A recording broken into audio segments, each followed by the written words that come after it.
As luck would have it, the crew they were chasing when the rim broke were Alex Horsey and Frank Gitao, who also found themselves in the ditch when one of their rims broke. The time lost in repairs dropped them from 5th to 12th. Wheel issues also became a big problem for Imran Mughal and Sophie Govani. They'd been lying 8th when they punctured near the end of section 3 and decided to continue to the stage end, but the tread came off and they were forced to change it. We drove on the rim, tried to come out because we'd only got 3 Ks left and the car wouldn't move. Oh, so you had to change? We had to stop and change the wheel. Pretty frustrating day for us. They recovered 6 places on the final run through the stages, happy to at least finish 14th. With this being their first wet rally, Raji Barij and Raju Chagga were pleased to have got through the section the first time around and to have posted a time in the top 10. What I found this morning is you end up pointing the wrong way and then you sort of have to find your way out and watch all the ditches around you, because if you get into another ditch, you're not getting out. So, yeah. But fun, lots of fun. They were destined to finish 7th until halfway through the penultimate stage, they punctured not once but twice, losing 7 minutes, dropping them to 11th. Whilst Asad Khan waits for a new N15 to arrive, he found it impossible to stay at home whilst a rally was going on and had borrowed this modified Subaru to keep his hand in. We dismantled my standard car to build this one up. Now tomorrow I've got to dismantle this to build my standard car so I could go around. So it's not been tested or anything, I've just come with the car to the rally. With Elodie Sempere calling the notes, Asad had his foot on the floorboard most of the day, not used to driving so slowly. In such an underpowered car, they were more than pleased to finish 10th.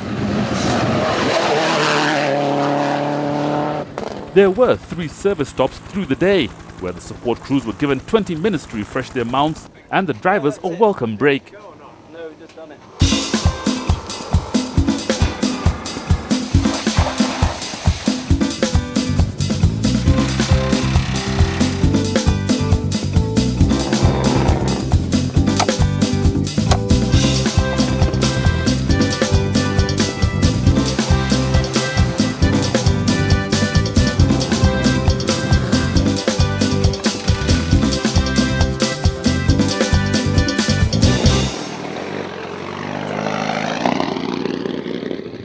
On the final run through the stages, positions were still open, especially for those chasing for 3rd. With Alex Horsey dropping back, only 3 cars were now in with a chance, including Peter Horsey and Jaspreet Morris in the pickup. As they were not driving a Group N, whatever their result, their times would be subject to a 2% penalty. As it was, they couldn't match the pace being set and would have come 4th, but with a penalty, dropped to 5th. With the stakes so high, everyone was driving harder, pushing the pace to yet another level. Quentin Mitchell and Chris Davis shaved nearly a minute off their earlier times, but even this wasn't enough and they had to accept 4th. Whilst they looked calm and unflustered, Chas Mangat and Gihan De Silva were going as fast as they dared in the N12. They have plans to win an event outright before the end of the year and are getting closer and closer to the pace needed. They were certainly on the pace on this one to claim 3rd, congratulating each other on their best result to date. We're surprised and we're happy with our progress over the last few events. Do you think you've still got more in store? We're hoping we do, yeah. We're hoping. Carl Tundu and Tim Jessup knew they couldn't catch Duncan, but all they wanted at this stage of the rally was to at least be quicker than him and snatch a stage win. They drove as near to the wind as they could, and whilst they beat the stage record set by Duncan earlier, he'd pulled away again. Easy right, must keep in. Having driven as fast as they could, they were not unhappy with 2nd.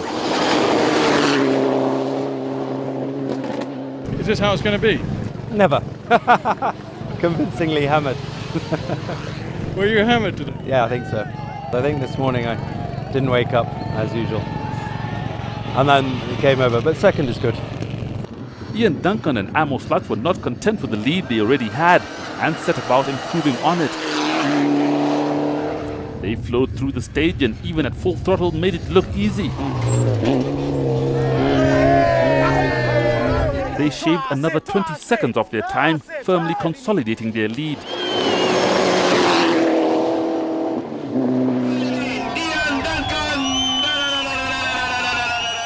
After only their second outing in the National Oil Evo 9, they had scored their first win, giving an indication of things to come.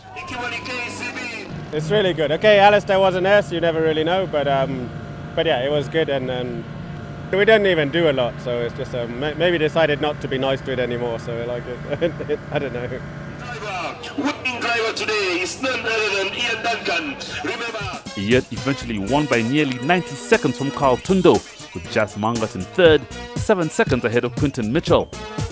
Anthony Tebow will be celebrating ninth, which had partly been gained by Raji Barij, Alex Horsey and Imran Moghal dropping back. Azhar Anwar was well out of place in 18th, but a good result for Arthur Kinyanjui, who now has a yardstick to build on. With the championship beginning to take shape, Ian Duncan jumps to the top of the table, 10 points ahead of Carl Tundo, with Alistair Kavanagh and Jas Mangat tying for third.